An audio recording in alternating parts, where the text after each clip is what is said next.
This is Writing It, the podcast about academics and writing. I'm Rachel Gordon. Here we aim to make the process of writing and publishing a bit more transparent and a bit less overwhelming. Through conversations with editors and academics at all stages, from full professors to graduate students, independent scholars, and postdocs, we share stories, lessons, and helpful habits from our writing lives. Hi, if you're enjoying Writing It or feel like you're gaining some new insights from the pod, we would so appreciate you leaving a rate and review. And if you have comments or questions that you'd like to see addressed in future episodes, please use the Contact Us form on our website. Our goal here is to make academic writing and publishing a bit more transparent and a bit less overwhelming. So we'd love to hear about what's confusing you these days when it comes to our academic writing lives. Today, we're speaking with Rachel Dahl, the marketing manager at the University Press of Florida, and Stephanye Hunter, editor-in-chief at the University Press of Florida. And we're talking about what happens with our academic manuscripts once they're at the press. So maybe to start, you can each tell us something about the changes in each of your departments in recent years. What has changed, what listeners should be aware of about the editorial and marketing departments these days? Yeah, thank you so much, Rachel, for having us on. I love the mission of your podcast of making the publishing process more transparent. That's definitely something that we care very much about. So I really appreciate the opportunity to talk with you today. So from the acquisitions department, the publishing landscape, I think the main challenge that we have right now is finding peer reviewers. People are overcommitted. People are stressed. And while we do compensate peer reviewers we give them an honorarium for the work that they do, it's not comparable to the amount of effort and labor that goes into it. And so understandably, people are less able to take that on. And so that's one of the challenges we've been facing recently. One of the exciting things that I'm really looking forward to, and I don't know if this overlaps with what Rachel Dahl is going to say, but there's some really great things happening in open access right now. We've been very fortunate to participate in a couple of different programs. Open access can be challenging for small to mid-sized presses because it takes a lot of resources. And we've just been very fortunate to participate in some programs like the Tome initiative from the AU presses. And there's a new initiative called Path to Open. And there's 100 books that are going to be part of the first round. And 3 of those are our books. So we're really excited to have some books coming out open access. And I'm excited for that to be more and more possible in the future. Thank you. I just want to follow up quickly that the getting the readers issue is interesting. And I'd heard that. I appreciate your acknowledging that, the compensation, even as you see it, does not, it's not enough for the work that they do. I'm wondering, in the event that we happen to have senior listeners who are thinking, actually, I happen to be in a season of my academic career where I have some time for that and I'm interested in seeing what's out there and reading these manuscripts. Are there things professors can do on their end? Should they be getting in touch with presses if they sort of want to volunteer? That's a great question.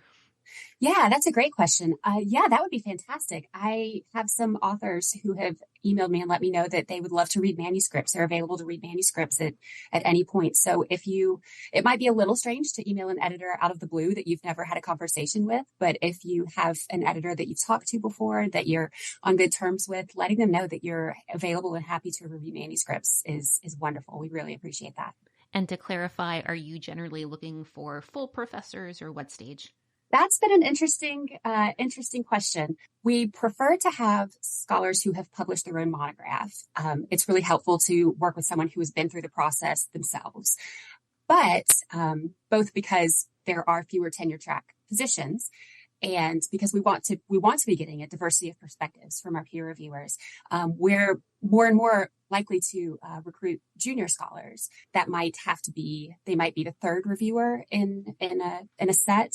It might be like a tag team review with a more senior scholar. We've been trying out different ways of incorporating junior scholars, but we really do want to have that feedback as well. That's great to know. Thank you. And Rachel, maybe you can tell us from your end what's new, what's going on in marketing these days. Yes. So also thank you so much for having me and having Stephanie today. When I think about changes in the past few years, I have to think about the pandemic and about changes that has made to our just what marketing looks like for us. One of the big changes that has happened has been a shift to more done digitally instead of in print. For example, we used to print, we would print our seasonal catalog every season and do a big mailing every season, and that's now done completely digitally.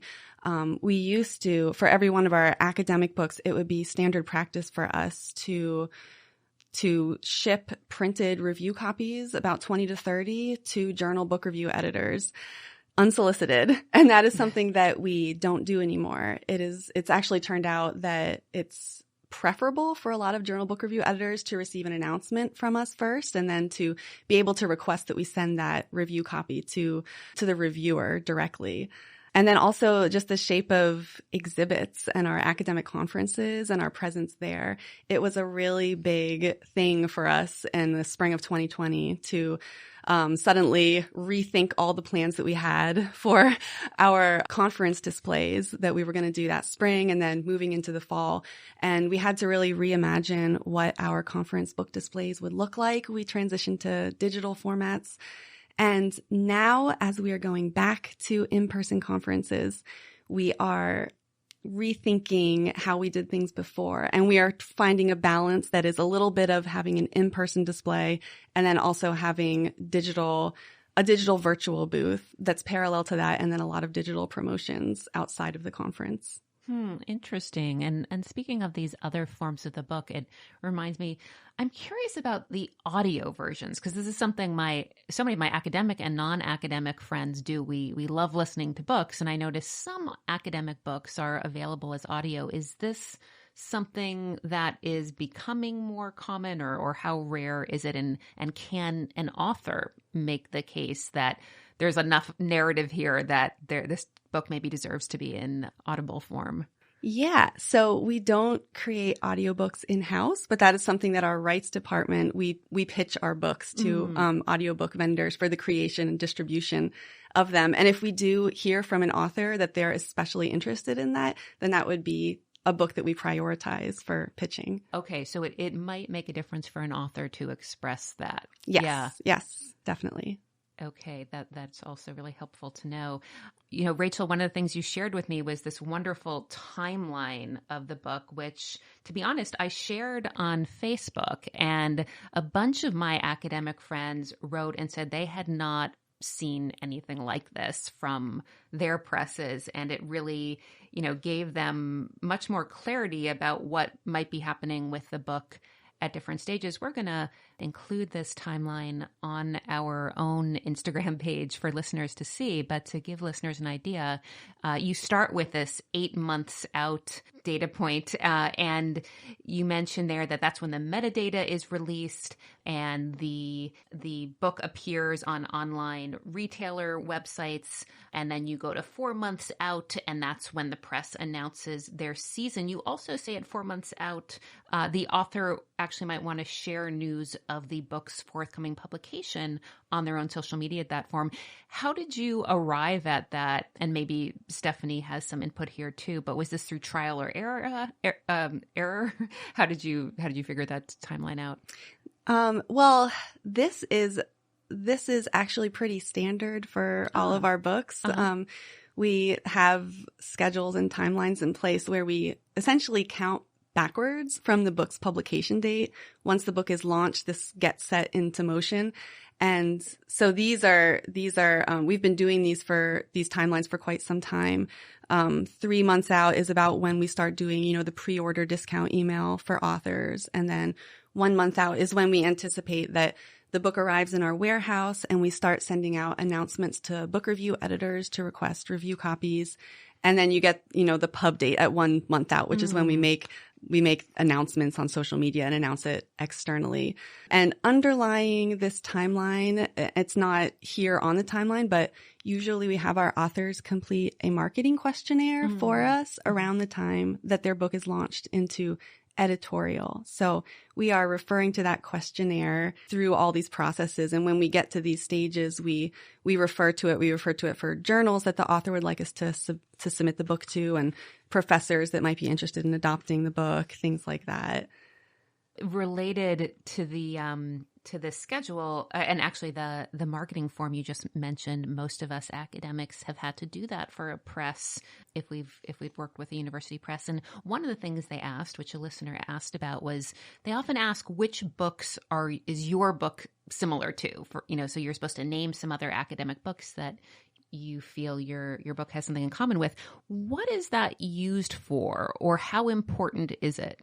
It's used in a couple of ways. The first is so that we can list these comp titles for our sales reps and buyers to kind of get a sense of which books it's similar to. They can look and see how many copies have sold of those books if they need to.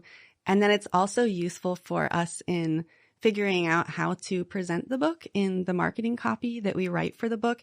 What things are selling points that set this book apart from others that may be similar. And then we want to make sure to highlight those selling points in the copy for people who are in the field, who are familiar with scholarship that's been done. We want to really point to, this is what this book is bringing as a contribution that's new and different. So it sounds like that it might be to the author's benefit to list books that are popular or selling well. I mean, it sounds like there might even be a danger to listing a book there that is not selling well, because the book seller might be looking at that and thinking, oh, well, that other book didn't sell that well, so I'm not sure I want to buy that many copies of this one. I would say to be realistic about the books that you're listing as comps and listing other books. So we're a university press, and listing books by other university presses is probably the most helpful for us to get a sense for, like, this book is probably most similar to those, and it comes from the same kind of publisher. Yeah. So it's actually kind of more beneficial for us to have those university press comps to look at. Yeah. No, I can understand that. I did want to say we publish books for all different audiences. We publish scholarly books, and some of them are very niche, but they make a real contribution, maybe not in sales numbers as much as in, moving the argument forward, or, this is going to be a book that's going to win an award. So we're not looking at just, it's helpful to be realistic about the sales numbers, because that's not the only thing your book is contributing. And we want to know what's unique about your book, whether that's this really interesting new turn that it's bringing to scholarship, or if that is, in fact, a large sales number that can be expected.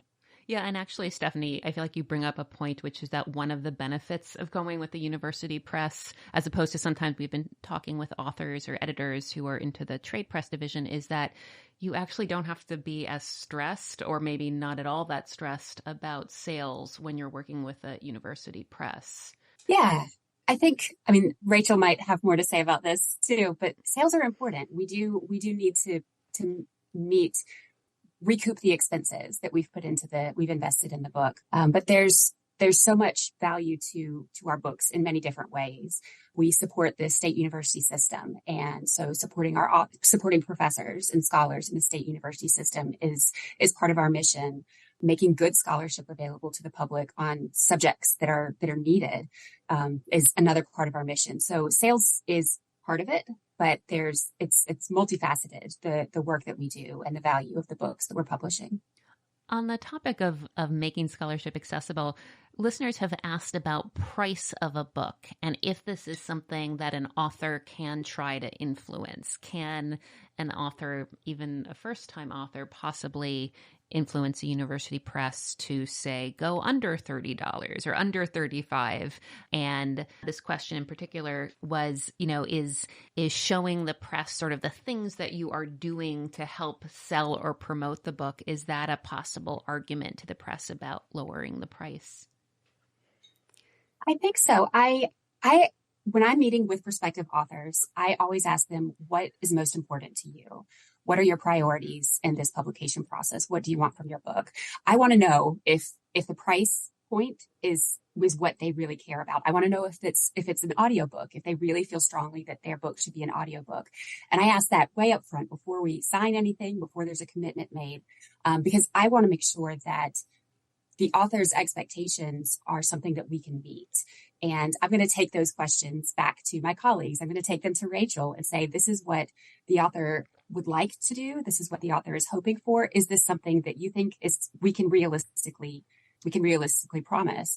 And if not, we may not be the right press. And that's okay. I want the author and the book to go to the right press. But having those early conversations about what is important to you is really helpful. And price point is definitely one of those. Some of my authors care very deeply about making their book accessible, especially within Latin American and Caribbean studies. That's one of the fields that I acquire in. And that's a question that I get constantly. And that's part of the incentive for doing open access, is that we're able to make these books free, which is incredible. But for other scholars, it's a different consideration that is most important to them. So I encourage you to ask those questions and express those concerns early in the process, because the press will listen and wants to work with you. That's really good to hear. And since you sound like such a willing to work with author kind of editor, we'd love to hear about your specializations, and also how important it is for an author to work at a press known for having a specialization that is the author's field. Yeah. So I publish in Latin American and Caribbean studies, medieval and modernist literature, and dance. And some of these are my academic background. Some of them are not. I love all of the subjects I acquire in very, very much, and thoroughly enjoy publishing in them. I think that there's a balance in choosing a press. Obviously, there's going to be something gained from going with a press that specializes and has a strong reputation in your field. But you also want to make sure it's the right press in other ways too. Think about what's important to you, the price point, or the audiobook, or the open access, the relationship with the editor. I can't stress enough how important the author-editor relationship is, because that lasts for years. Often we're partners once we've committed to working together on this book, and so you want to work with an editor that you respect and you trust. And so definitely consider the prestigious presses in your field, but also talk to your colleagues and see if there's an editor that they've really enjoyed working with, and a press that they've really enjoyed working with, because that does a lot.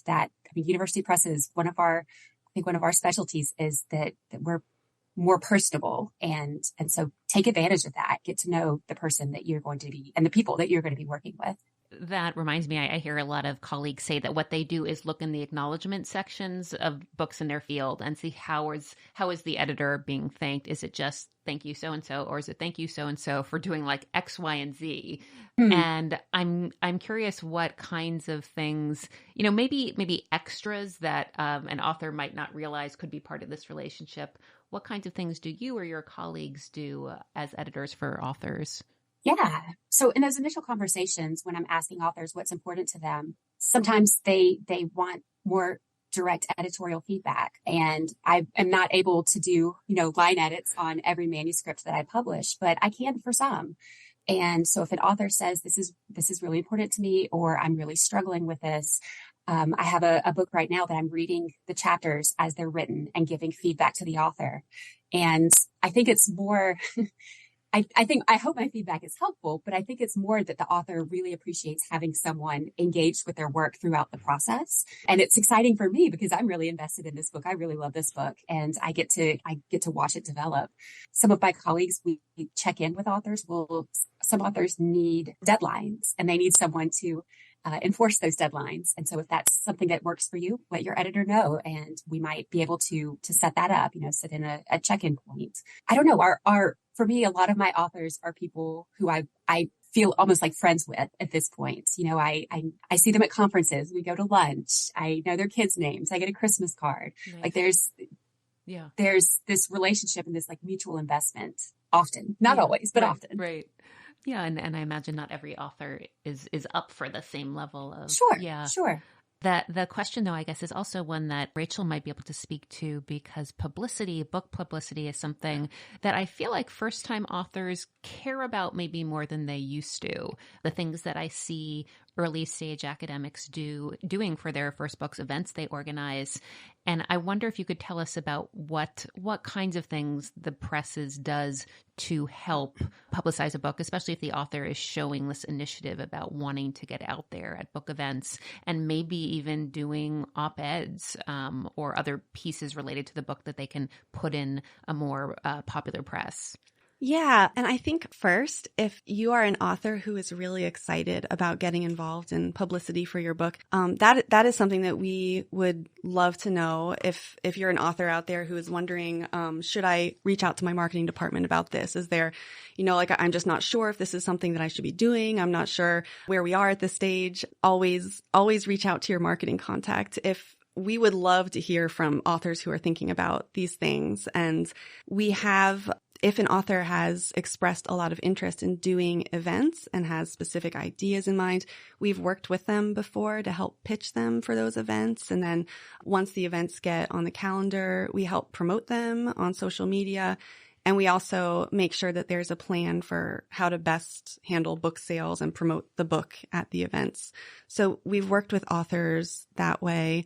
If you are really heavily invested in social media and you would like some materials and tools to help you share the book there, that's something that we would also be excited to help with. And then also op-eds, that is a great idea. And we have had some authors have really good success with placing those in high-profile publications. And usually the angle of those op-eds, they're not focused on the book. They're focused on the author and the author's research. And it's really more for if you are an academic author who has written an academic monograph, you're using the book kind of more as a platform to promote yourself as a public scholar, and you are sharing your research and expertise to weigh in on something that's in the news, a current event, something that people really care about.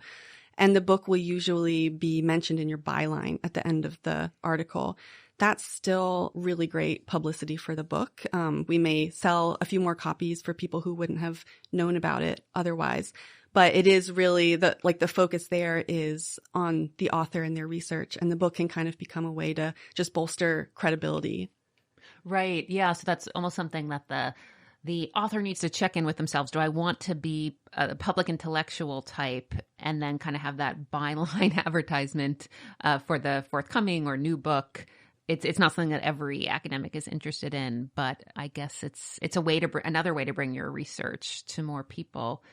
Something that you mentioned before, selling books at book events. So if one of your authors is doing a book event, let's say it's out of state, are they able to call the press, and is the press able to help with books being able to be sold there?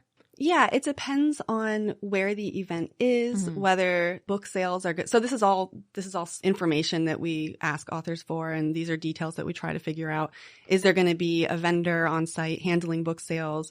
Is the author going to be bringing books themselves, or is there really just not a great opportunity for book sales, and would they like us to provide a flyer instead with a discount code, and attendees can order directly through the publisher after the talk with a discount code? That often works really well for authors giving Zoom talks in particular, yes, because there's no book sales at a Zoom talk. So we can always share a discount code, and our authors have had success with that. Another question we had was about blurbs. Not every academic press actually does blurbs on the back of the book, but do you think these matter? Sometimes the author gets to ask someone themselves, or the press will sometimes ask actually one of the readers who did the readers' reports. Any advice on whether an author should try to pursue these if it's an option? Blurbs are nice to have, but not absolutely necessary. We always try to have at least one blurb for our books, so we do make sure that we have one. It's usually more like one or two.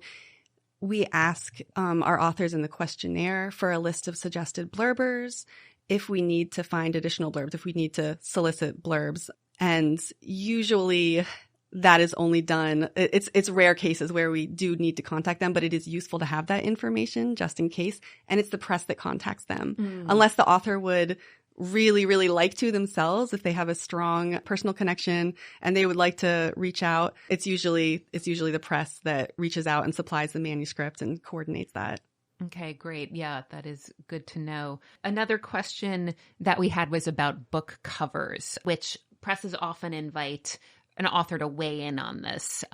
Do you have any ideas or sense of whether an image or a text only or certain colors Any advice for an author who might not even be that into design, but suddenly has to weigh in on whether they have any thoughts about what the cover of their book should be? I might let Rachel start with that one. Yeah, okay. Because our marketing department weighs in pretty heavily on the cover design. Yes. This is one of the really fun parts about working in marketing, is that we get to see the books coming through the pipeline even before this whole marketing timeline starts. We're seeing the books as they're coming through and going to our board.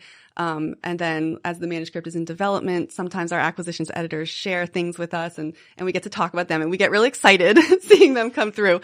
And covers and titles are some of the things that we get to talk about with acquisitions. And sometimes, so I think that usually where we usually start is are there any suggestions from the author in particular that they would really like to see on the cover? Is there any art that's already going in the interior of the book that would work really well as a cover image?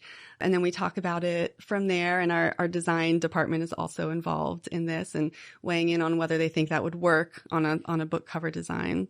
And one of the things that we are increasingly thinking about is the cover at thumbnail size. Is the cover going to represent well on an Amazon page, on a website? Yeah. Because a lot of covers, you don't see the books at the bookstore anymore, the full cover in person. And then from the acquisitions editor usually starts the conversation with the author about the cover. And I just ask my authors, what have you been imagining on the cover? And let's start from there. Is there anything we should avoid? Any colors? Any particular images, anything like that we should avoid, but what do they think? And yeah, I get really excited about the cover too. The cover is really fun. Yeah. Stephanie, what you mentioned about the thumbnail sketch, I hadn't even thought of that, but it might be a reason. I know some friends have considered a text only cover with an attractive color. And I can see how maybe nothing is really lost on that smaller thumbnail sketch then. Another question we had, Stephanie, maybe more for you, is about the approaching the editor or pitch email. What you like to see if we have listeners who wanted to email you about a manuscript. What are you looking for in that first kind of cold email from an author you don't know? I should say, first of all, don't be afraid to cold pitch a manuscript to an editor. We love that. We love hearing ideas. We love talking to prospective authors. And what I'm looking for in that first email or letter is just a general sense of what the project is about and what it contributes. At that point, I'm really looking for fit for our list. Is this a subject that we are actively publishing on? Is this an area where I see our list moving in the future? I'm thinking about the books that I'm going to be publishing in the next 4 or 5 years.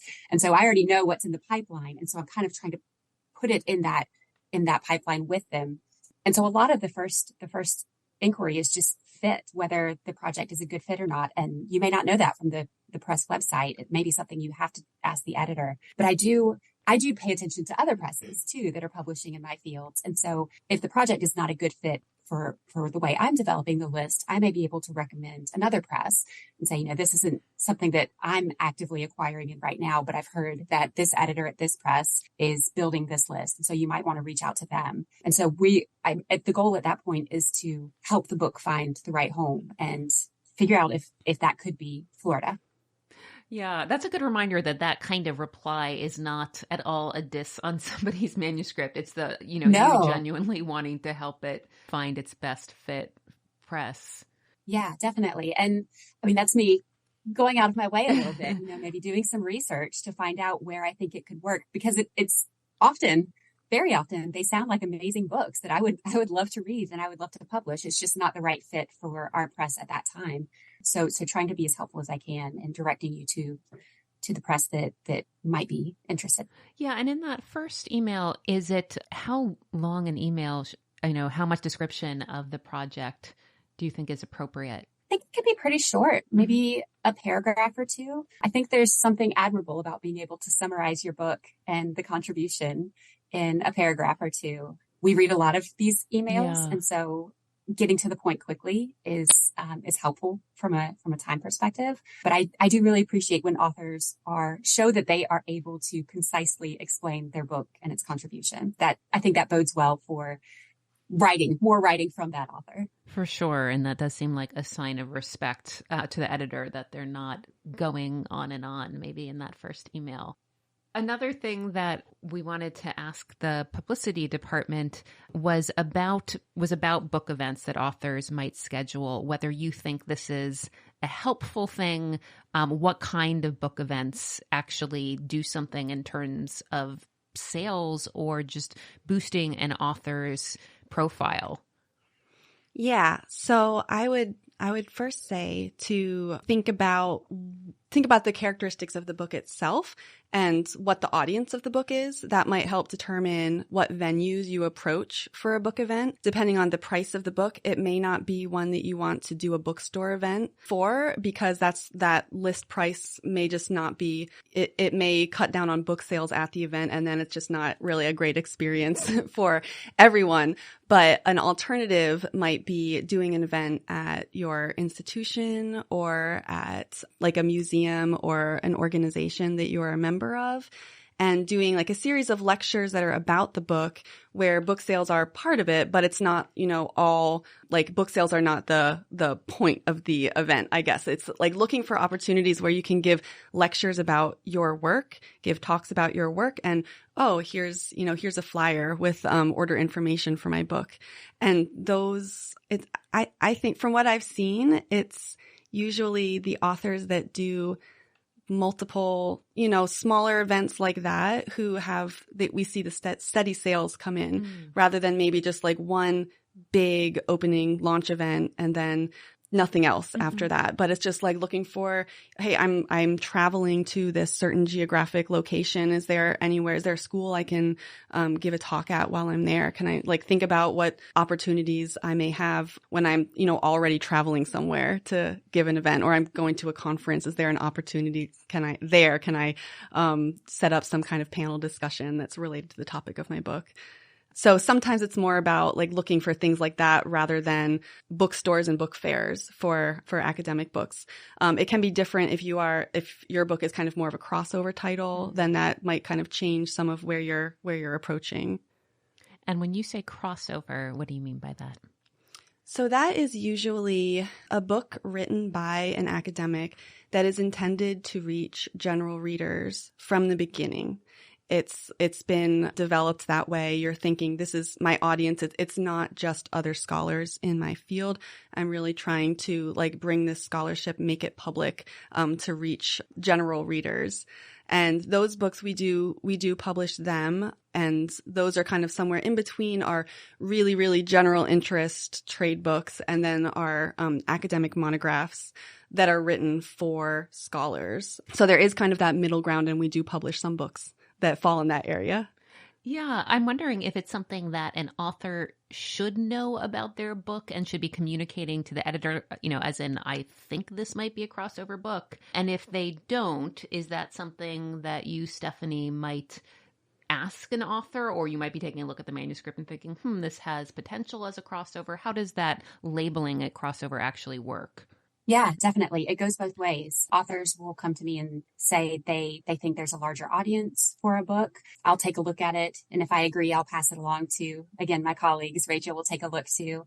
And the author may send me a proposal and I see the potential for a crossover. I think it's really helpful to identify the crossover early in the process so that we can develop the project in that way, because there's multiple considerations for a book being a crossover. It has to be a subject that is going to have a wider appeal, and it has to be written in a very accessible manner.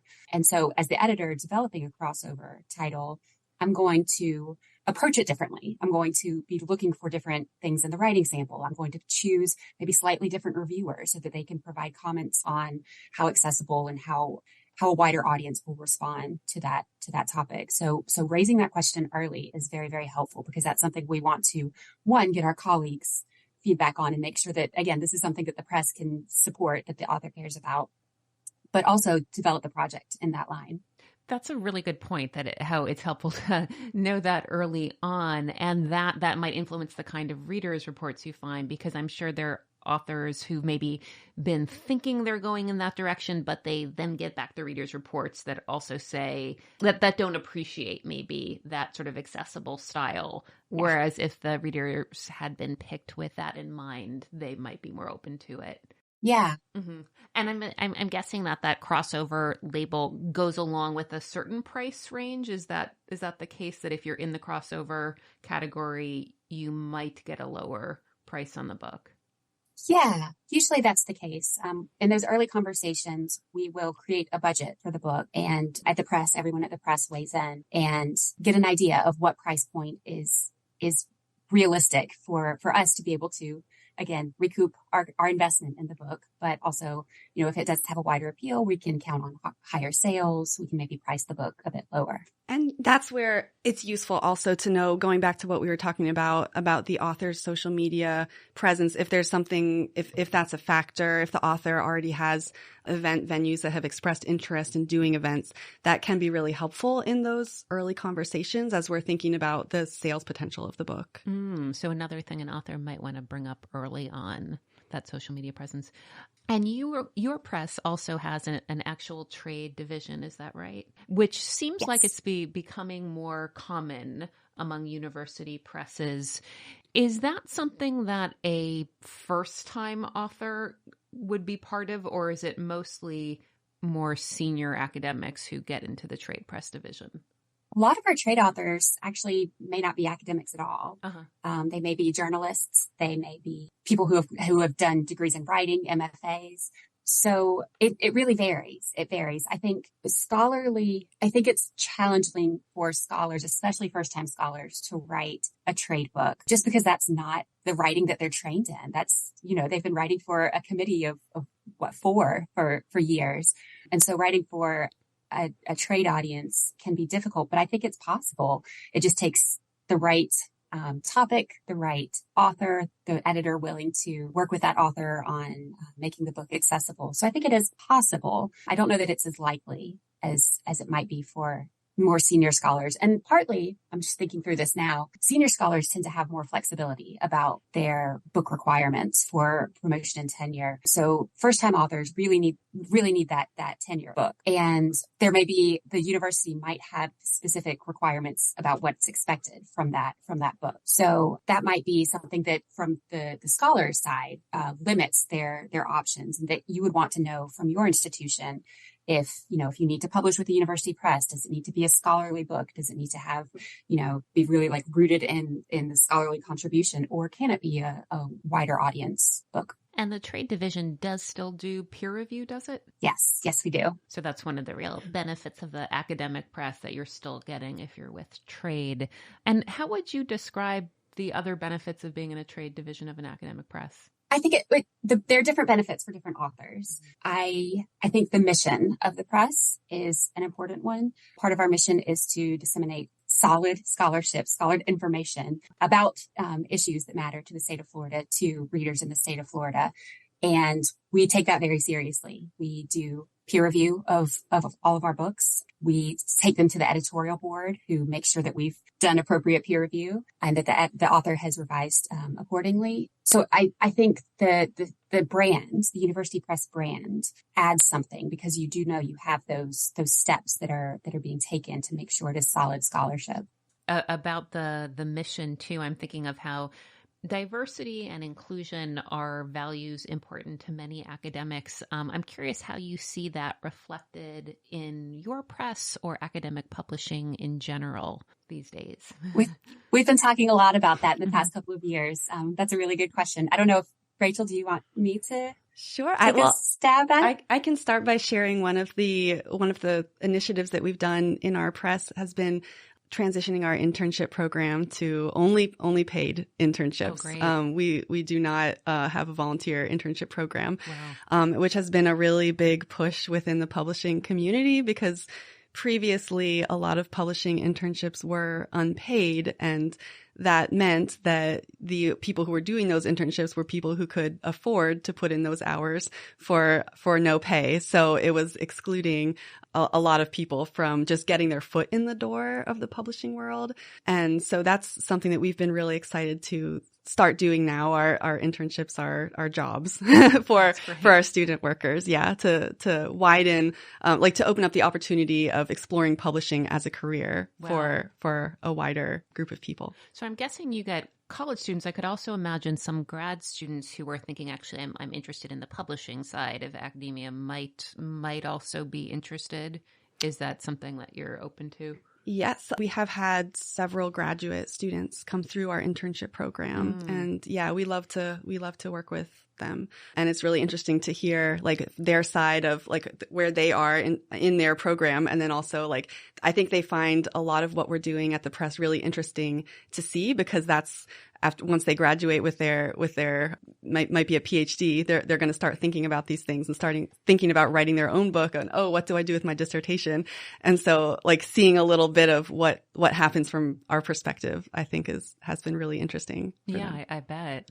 Well, one question that we're asking most of our guests here is about something that you wish you had known about writing or publishing earlier in your career. So I think I mentioned if you're able to kind of answer this from the perspective of your authors, what from your experience if there are things you notice, gee, it seems like it might have been helpful if they had realized this about writing or publishing. What kind of things would you mention? That's a great question. I have a lot of small things that I think I would tell authors.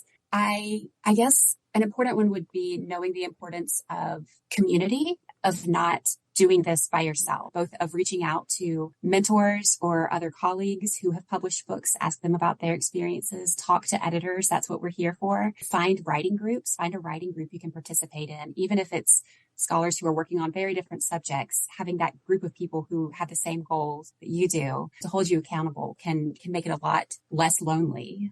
It can make it a more enjoyable experience. So look for the community. You might have to build it. You might have to create that community for yourself for writing. But I think my authors that have been successful have been able to do that, to create their community that supports them throughout the process. That's really interesting that you've been able to notice that too. Of course, I love that you mentioned it because it's part of our goal here of making all of, this writing and publishing a less lonely experience. But I wonder, how have you been able to notice from authors? Do they just kind of tell you about their writing groups or how they go about doing it more collaboratively or in the company of others?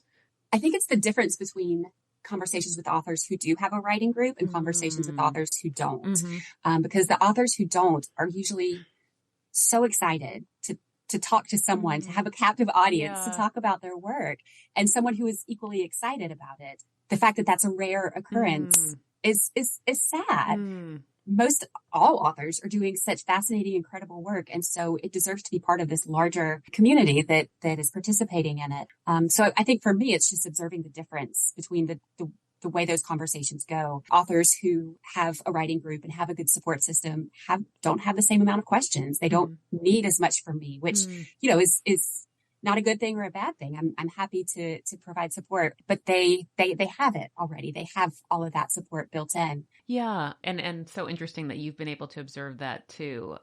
Speaking of the community, we've heard a bit about, and we're talking with some developmental editors, which is a term that some of my colleagues and I actually had never really heard of before, but it seems like possibly this is becoming more common to work with someone. Sometimes they're more like a coach. Sometimes they're more like a line editor. Do you ever recommend these, or do you notice the benefits of authors working with them?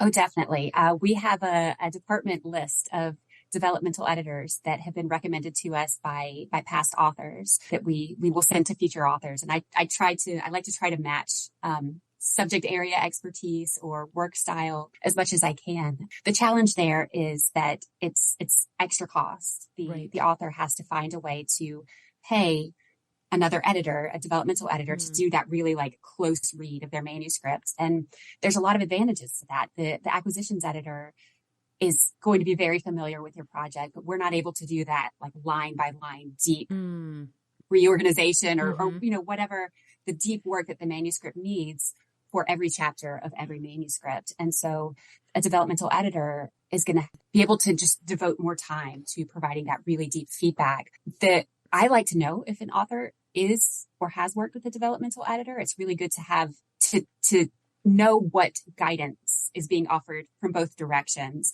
You want your developmental editor and your acquisitions editor to be on the same team. But I think it's a fantastic. Another opportunity is if there are workshops at your institution. Sometimes a department will sponsor a workshop for one of their scholars, and you can get some really great feedback with less cost to less personal cost potentially by participating in a workshop and having several colleagues or scholars from other universities read your work and provide feedback. So there's different options for getting that kind of deeper support. Yeah, I'm glad you mentioned that, Rachel, because I completely forgot, but it's the type of thing I wanted to share, that I did one of those manuscript workshops, and it was something I had never heard of before.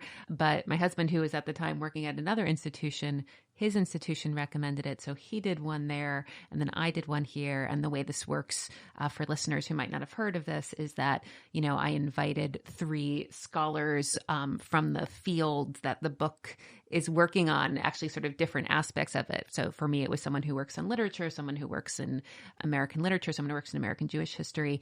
And I sent them, all the manuscript at the time, and they all read the manuscript. And then we had a Zoom actually meeting where we were talking about it. And I did mine after readers' reports so that I was getting sort of their take on these reports, and how then we could all kind of think about how I was going to move forward, which was, it was wonderful for the reasons you say. That can be a lonely and overwhelming moment for an author when you've got the readers' reports and you have to figure out how to go forward with suggestions and criticism. So to share those with other scholars I really respected and have a chance to think about it with them was really helpful. So I agree with you. And Rachel, we were going to hear from you also about, what you'd advise authors. I would say, from the perspective of book marketing, thinking about promoting your book, marketing is more than social media, and marketing doesn't start when your book arrives in our warehouse. There's a lot that goes on behind the scenes from very early in the process, from, sometimes when the book is in development, it's being handled by our acquisitions department. There are sometimes discussions going on that involve marketing then. But things like metadata for your book, which gets distributed to all of our vendor partners, we're working on that, 8 or 9 months out before the book's pub date. And we're thinking about how to best optimize the book metadata for search engine discoverability, and how to best present the book on websites of retailers so that it is optimal and it looks really good. And things like, if you're an author that is daunted thinking about social media and having to build a big following, and you're thinking that's what it is, I'm going to be posting about my book on social media, there are other things that you can do that are also effective if that is just not something you want to be involved in. For example, just the nitty-gritty work of putting together contact lists of people that who might be interested in adopting the book, not just names, but email addresses. Also, it sounds like just very detailed, but that's something that is extremely valuable when it comes to looking at your author questionnaire and helping the press that you're working with be able to really easily reach out to those people. They may not have the time to go hunt down that contact info if it's just a list of names, or if it's a list of, organizations. But if you have like contact for a newsletter editor at a specific organization, if you have those email addresses, the press can reach out, and it makes a huge difference. And that is something that you can start thinking about really early on in the process. As you're working on the book, have a way to catch these things that come to mind. Oh, I know that person. Like that would be a great person once this book is out. Or, oh, I wrote an article for that publication. Maybe I should save the editor I was working with so I can reach out to them later. Contact lists are very, very important and very helpful. connections that you've built during your, during grad school and just in your work every day, just like keeping track of those things somewhere, so that when it comes time to working with your publisher and filling out that author questionnaire, you don't have to start from scratch. You already have like a list that you've been working on. That is really helpful to know. So I'm actually trying to look on your timeline now. Where is that the press might get in touch with professors about the book? It's usually when the book arrives in our warehouse, when we have those finished copies, because that's when if we get a request for a review copy, we have them and we can send them out. We don't have to make them wait. If we do it earlier than that, then there may be, like a gap in 3 months before the book gets sent out. And it's just nice to have it available and ready to go. So the person gets it and they remember what the context was. They remember why they requested it. Yeah. So that is something that authors might do even as it's getting pretty close to pub date, like a month or two before, might share this with the press. Yeah, definitely. If there's anything that you did not get a chance to include in that questionnaire, we do send that pretty early. It's when your book gets launched into editorial. So if there's anything, any addendum that you want to send to us, feel free to do that. And, we can add that to what we already have. Yeah, and I'm sure it's very comforting for many listeners to be reminded that that marketing or publicity is more than social media. I know there are many academics who don't love the idea that they have to be on social media a ton if they want their book to be successful. And I'm also thinking about actually reviews in journals and maybe even more popular magazines or newspapers. Is that something that you've seen authors be able to facilitate if they have ideas of publications that might be interested beyond the academic journals? How do they maybe try to make that happen, or can they ask the press to send a PDF of the book or something like that? Yeah, I think the author should talk to their press marketing contact if they have ideas for publications that may be kind of more like national level, general interest kind of publications. And the press may be able, like they may already have contacts with those publications. They may also be able to provide advice on whether the book is a good fit for pitching. It may be that like the academic monograph, if it's an academic monograph, that it may not be likely to be reviewed. So it just may be something that the press doesn't recommend doing. But yeah, I would definitely, if you have any thoughts, any ideas along those lines, to talk to your marketing contact. And you used a term earlier, which I should have followed up on right away, but it's also in the timeline, metadata. Are these keywords and descriptions? What is that?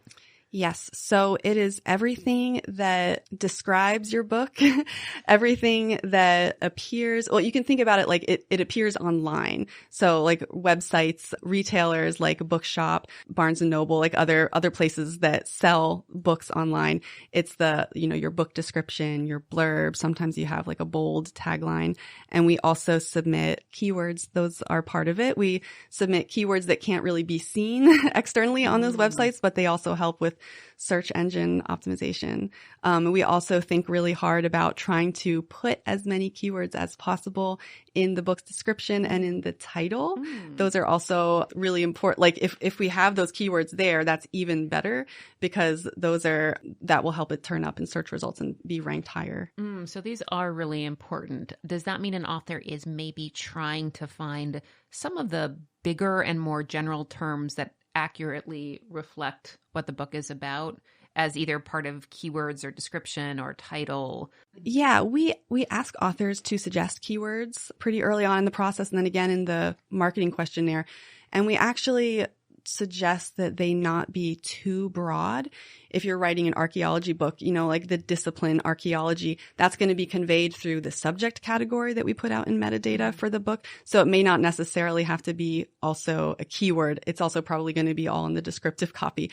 But like more specific keywords that reflect what you think researchers will actually be searching for when they might turn up your book. So like to think about like what you as a researcher might be searching for to find books and articles. Right. And then try to use those as keywords. Yeah, I mean, I'm thinking even say in one of my fields, Jewish history, I know folks sometimes wonder, should they be going for a more general title and then have the Jewish history part more in the subtitle? If I'm writing about a moment in sports Jewish history, maybe I'm thinking it would be more useful to get sort of the sport or the athlete I'm looking at, sort of their name in the main title, because thinking that might be of wider interest, and then keep the Jewish in the subtitle, so that it sort of accurately, no one's disappointed that the book is actually focused in this way. But is that type of consideration something that you suggest authors kind of think about as a way to have a more sort of broad appeal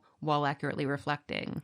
Yeah, this is something that it's a huge factor when we talk about book titles. We think about the keywords that are in the main title and the subtitle. I think the most important thing is just to make sure that your main title does contribute something in terms of keywords, and it's not just like a creative title that really doesn't communicate anything about the discipline or like the subject of the book. So sometimes it happens. And then you also have to figure out how to make it make sense with these keywords. So sometimes it happens that there's some keywords in the main title, some in the subtitle, but yeah, we try to make it so that all the important keywords are in there somewhere, preferably in the main title. Okay. And just relatedly, Rachel may have thoughts about this since we're talking about title. A question that had come up was about chapter titles. Sometimes folks, and I know I do this, look at a table of contents in a book before I buy the book, because that sort of tells me the story. And so when they've got these very evocative, catchy titles, I'm sort of more enticed. But many of us in academia actually choose very straightforward, almost dry or boring chapter titles. Do you have advice, Rachel, about how to think about chapter titles, or what you think works well in the humanities? I think thinking about it from the reader's perspective is exactly right. Like who is going to be picking up your book, and what are they expecting to find? What information do they need to get, and how can you make that information available to them? So I love poetic and catchy titles, but I think the workhorses, or the titles that give you a clear idea of what the chapter is about and what the book is about, those are really utilitarian. Those are getting to the reader, getting the point across. Those are most effective. And some of us also academics, I know we think about having chapters that are maybe easily assignable in classes, because many undergraduates don't read a whole book. And so we sometimes think, oh, is there anything, like I want my academic book to have a chapter, or at least a chapter that's pretty standalone. Is that something you think of as important, or from your perspective, is it just sort of not something that you're considering? I think so. I think in the development of the project,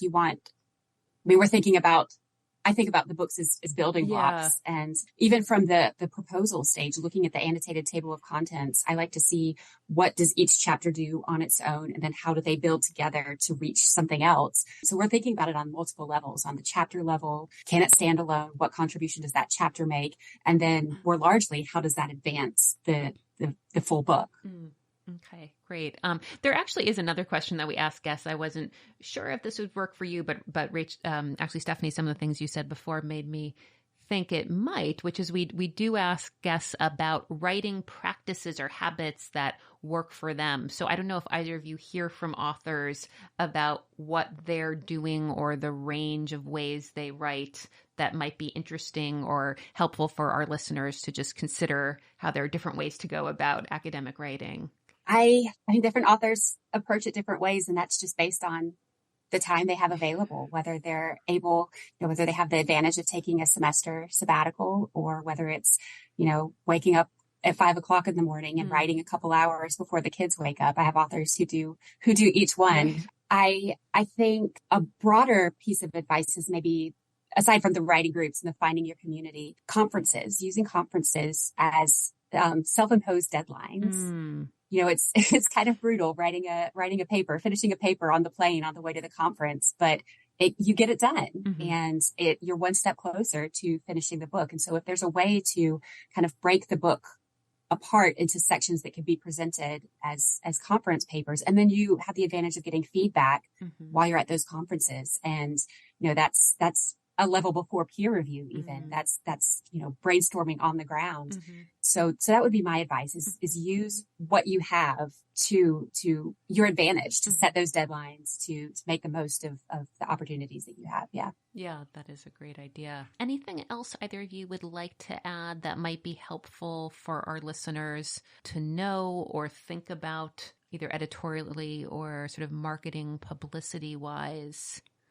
I think that I would just say that just in general, if you're an author and your book is going through a press, and if you have any questions about, if, even after doing your author questionnaire and receiving materials from marketing, if you have any questions about what the press is doing, or if you have an idea, but you're like, maybe not sure if it's something that you should bring up, your marketing department would love to hear from you. You'll have a marketing contact, and you should not hesitate to reach out if you do have any questions. This is book marketing. It may be your first book and it may be completely new for you. And also looking at it from the press's perspective, there are things about you as an author and the connections that you have that we don't know. And we would love to hear about those too. So it really is a partnership, the press and the author working together, the press to do what we can on our end, and then the author to do what they can on their end. And communication is really important. That's great to hear, because I actually think many authors, maybe especially first-time authors, feel like they should not bother the marketing department or that they're being annoying.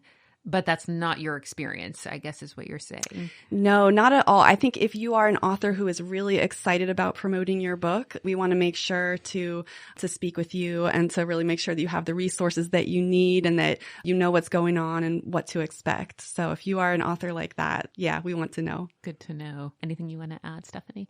Yeah, well, I didn't really talk about peer review very much. And so I just kind of wanted to give a little minute for peer review, because it's one of the most important parts of the development process when working with the university press. And it's perhaps one of my favorite things to talk about. But I think the peer review process can be really intimidating, because you're entrusting this manuscript that you've been working on for years with reviewers who you don't know, and you will probably not know their identities. And I think that's understandably terrifying. And also, when you get those reviews, it's very rare that people like to read criticism of their work. Like, no one enjoys this. Yeah. So I think my advice there is to take advantage of having your editor weigh in. Your editor has put a lot of thought into the reviewers that they have selected. When we send the reviews, we write a summary of what we think is most important. I spend a lot of time on those emails, writing those summaries of, how I read the reviews together. And I should say, we read so many reviews. I can't even tell you how many I've read in the past month. Wow. So your editor, the reviews may be new to you. This may be a new process to you, but this is something that we are very experienced with, and we are happy to talk to you more. And if you have questions, if you have concerns, set up a time to talk to your editor about them.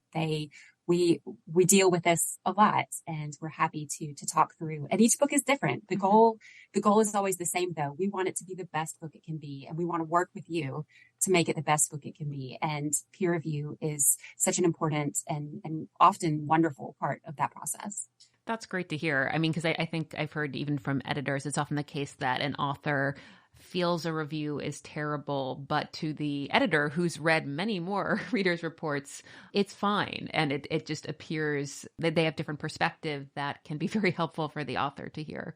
Yeah, a review might be like 10 pages of very detailed line notes. And I could see from an author's perspective how frustrating that would be, that this person had so many corrections to provide.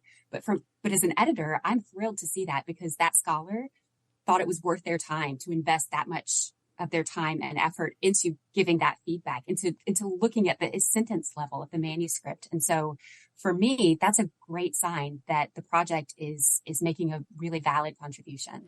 On the flip side, I'm just curious, because sometimes authors get these much more short and sweet readers' reports, which from the author's perspective can feel great, because it's like, oh, phew, there's not a ton here that I've got to deal with. But I'm wondering then from the editor's perspective if that can seem like, I'm not really sure that they gave the manuscript as much attention, which sometimes happens because everyone is busy. If you how you feel or weigh that kind of reader's report? I think expecting the long, very detailed feedback is maybe unreasonable at this point, with the amount of time that the challenge of finding reviewers again, and the fact that everyone is overcommitted. There's fewer tenure track jobs. Professors are, adjuncting. They don't have the ability to do this extra service to the scholarly community.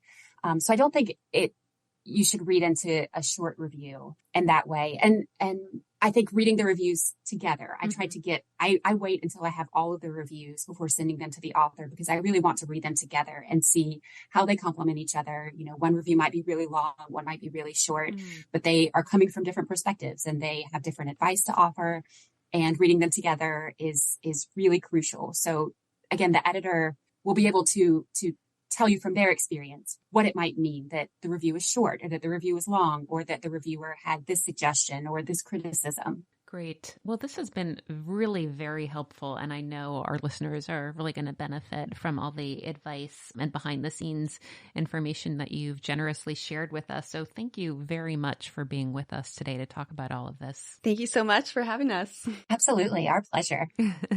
Great.